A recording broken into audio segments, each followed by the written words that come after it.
سلامونه ستړي مه شئ. د څلورم نفر پولیسي ناول درنو مینوالو هیله ده چې تاسې ټول درانه به ښه اوسئ.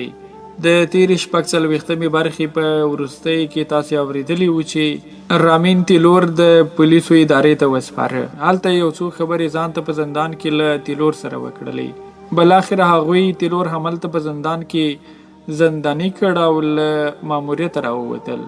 خو په وروستیو کې رئیس سوکانم ته وویل چې کاپیټل هوټل ته یو ټلیفون وکړي او د انتوني په نوم یوه خونه راته بیله کړي. تر دې ځایه تاسې په تېره برخه کې اورېدلې وه. دا چې له دې وروسته څه کېږي ملتیا مې وکړئ.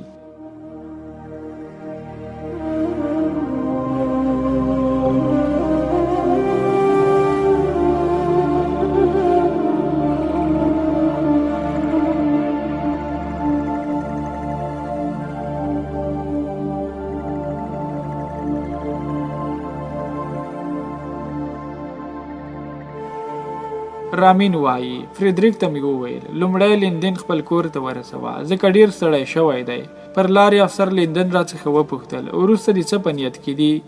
ومې ویل که وضع همداسې وي دویم ښکار مو هغه ژرترود ده. البته له هغې سره بل ډول معامله کوم. هغه له ډېرو شیانو خبره ده. د سپین نسرین درک باید د هغې له کوره ولګوم.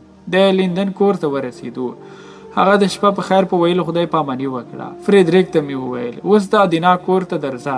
څو دقیقې وروسته موټر د ادینا د کور مخې ته ودرېد. هغه کوزه شوه او ودرېد. ومې پوښتل ولې ولاړه یې؟ ویې ویل ولې ته نه راسره ځې؟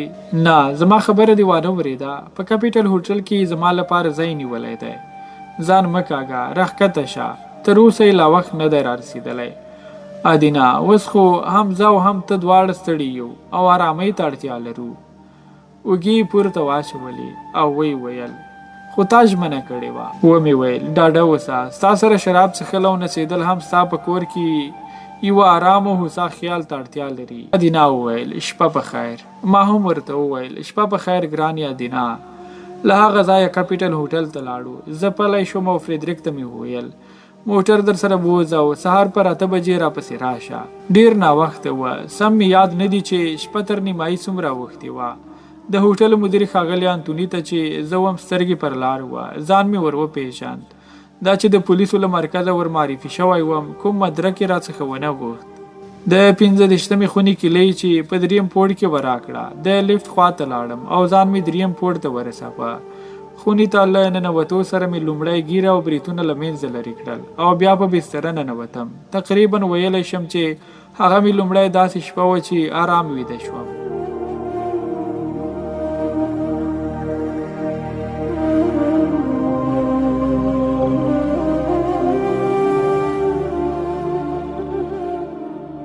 د هوټل په سالون کې پر سهارنۍ خوړلو بوخت وم چې د براډلي څرک ولګېد. له ځان سره مې وویل دا بیا عجب خر سړی دی چې شپه ورځ راپسې دی. ویې ویل اجازه ده؟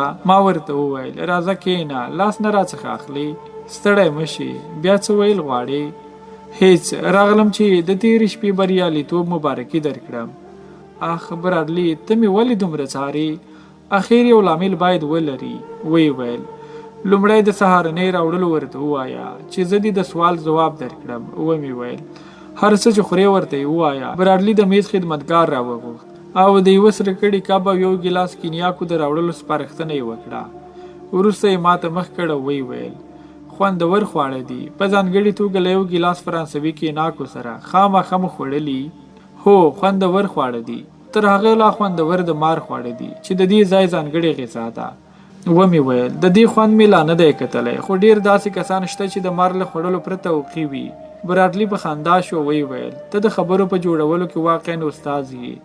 د خبرو منځ ته مې ورمنډه کړه. ومې ویل لکه چې زما پوښتنه دې هېره شوه. ویې ویل که دې یاد وي ما هم ژمنه در سره کړې وه چې تر سهارنۍ وروسته دې ځواب درکوم. تر منځ مو چوپتیا خپره شوه. لږ وروسته د میز خدمتګار سور کړی کب او یو ګیلاس کناک د براډلي مخې ته پر میز کېښود او لاړ. براډلي په بشپړه اشتها د سهارنۍ په خوړلو پیل وکړ. ما خپله پاتې سهارنۍ تمامه کړه. د قهوې ګیلاس مې پورته کړ. لږ مې ځینې وڅښل او ومې ویل یوه موضوع چې تر اوسه راته څرګنده نه ده دا ده چې د کوم لامل له مخې شپه ورځ راپسې. که دې فکر وي چې زما څخه معلومات ترلاسه او پیسو ته مې نږدې کړي نو باید ووایم چې ډېر احمقانه سوچ دی، ځکه سر دې خلاص دی چې څه نشي راڅخه ترلاسه کېدلی، نو یو بل لامل باید ولري. هغه له کیناکو غړپ وکړ، ورپسې سګرټ ته اور ورته کړ او ویې ویل که رښتیا درته ووایم ویرېږم چې وبه یې نه منې. مه ویرېږه، ووایې ښایي ویې منم، هم یې ښایي رد کړي. معلومه نه ده خبره دې وکړه. براډلي له سګرټه دود کش کړ او ویې ویل رښتیا دا دی چې غواړم ستا روان پولیسي ماموریت په یو تلوسي ډک داستان کې راوړم. ومې ویل تا اصلاً یو داسې ژورنالیست دی چې د حرفوي څارګر په جامه کې مې ځای څاري، البته په دوستانه ډول چې زه هم پوهیږم. وی ویل دا د دې دلیل نه دی چې زه ژورنالیست یم. ته پوهیږې حرفوي یا سازماني څارګران هر یو د خپل ماموریت ورځنۍ یادښتونه په کتابي بڼه خپروي او له دې لارې ډېرې پیسې جیب ته کوي. زه هم همداسې تصمیم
د ماجراو او پیښو ډیر ښه تصور کې خلی شم. یو داسې له تلوسې او هیجان ډک پولیسي داستان به ترې جوړ شي چې تر اوسه یې چا ساری نه وي چاپ لوستی. په داسې حال کې چې سترګو ته مې کتل ومې ویل زما پاند ښه نه ده چې له دې ټوکو لاس واخلي او رښتیا ووایي. نو تر اوسه مې څه درته وویل؟ د خپلې داستاني لیکنې په اړه غږېدې، خو ته یوازې د ځان او خپلو کارونو په اړه داستان لیکلی شي. پاتې له تشو خبرو پرته بل څه نه دي. لنډ او معناداره یې وخندل او ویې ویل له لومړي سره راته څرګنده وه چې ته مې خبرې نه منې، خو کله چې د ماموریت او له هیجانه ډک داستان خپور او یو دانه در ورسېد بیا پوهېږي چې ما رښتیا درته ویلي وه. ومې ویل غوږ شه چې څه درته ووایم. زه ستا شتوالي ته چې ستا په ویناو حرفوي څارګري هیڅ اړتیا نه لرم، تر دې روښانه نشم درته ویلی. تر دې وروسته هم هڅه وکړه چې راپسې نشي، همداسې غوره ده. یعنې تر دې بریده دې خنډ یم ښایي، ځکه تر اوسه مې لا نه یې پېژندلی. لنډه دا چې ستا څه کارتوب په ما پورې اړه نه لري، مهمه دا ده چې نور مې خنډ نشي. زه حرفوي څارګر یم. څو ځله دې دا پوښتنه وکړه او ما هم ځواب درکړ. ته حرفوي څارګر نه یې، خپله هم پوهیږي. ټینګار نه کوم چې ویې مني، خو زه یم. ډېر ښه، ومې منله. نور پاڅه، زه ورک شه. براډلي مې له مخې نه چپېده، غوښتل زما له نورو پلانونو خبر شي. په دې کې مې چې هغه یو حرفوي څارګر نه دی شک نه درلود. له خبرو څخه یې څه نشو ترلاسه کېدی، خو دا لا بشپړه روښانه نه وه چې هغه خپله سختګي څلورم نفر و او که یې ملګری. په هر ډول له رازه ډکه څهره وه. البته نن و که سبا پېژندل کېدی. تر څو شېبې چوپتیا وروسته یې وپوښتل تر تلو وروسته د چا وار دی؟ دا خو به پوښتلی شم، ځکه ستا په داستان پورې تړلی سوال دی. په خندا مې وویل ولې که تر تلو وروسته د براډلي وار دی؟ زما د وژنې پلان دی تړلی؟ نه، غواړم سیده دې تیلور ته ولېږم. خپل پاتې شراب یې وڅښل او ویې ویل دا یوه مې خوښه ده، ځکه ستا د روان ماموریت یو څپرکی چې له تیلور سره تړلی دی په زندان کې تمام کړم. تر لږ ځنډ وروسته یې وویل له دې ټولو خبرو سره سره پر ځان پام کوه. کاپا ډېره ځواکمنه ده او ستا دا ډول پرمختګ ډېر خطرناک دی. زه نه پوهېږم چې راتلونکی پلان دې څه دی، خو داسې ښکاري چې د هغوی په یوه بل تن پسې ځي. همدارنګه اغلې جرترود د هغوی ډېره مؤثره او فعاله کارکوونکې ده، پام دې وي. ومې ویل هره پیښه چې وشي ستا پر ګټه ده، ځکه داستان دې نور هم له تلوسې څخه ډکېږي. له ځایه پاڅېد او ویې ویل داستان ستا په نامه دی، ځکه همدا پیل کړی او لومړی اتلې هم ته یې.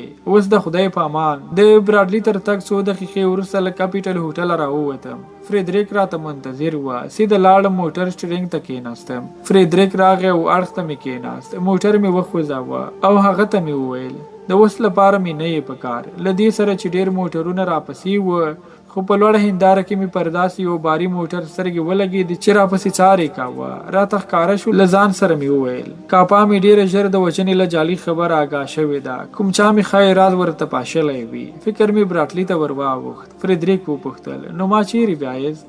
ومې ویل لږ صبر وکړه، راپسې دي، اوس څه کوئ؟ زه هم نه پوهېږم. لومړی باید تا پلی کړم، وروسته مې د ځان په اړه هم یو فکر کوم. وضع مو خطرناکه ده. هغوی لکه چې ستاسې له ژوندیتوبه خبر شوي. مهمه نه ده، ته دې بس ځان د موټر له بریک سره سم ښکته وغورځوه. ته ځان تیار کړه. نور مو زه نه یم په کار. ولې نه، سیده خپل کار ځای ته لاړ شه او پر ژرترود پام وساته. زه وروسته در سره په تماس کې کېږم.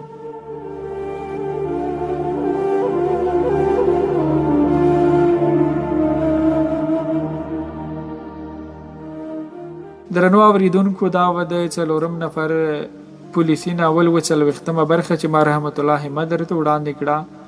په بله برخه کې چې یو ځل بیا ستاسې چوپړ کوم. تر هغې ښه وختونه او خوشحاله ژوند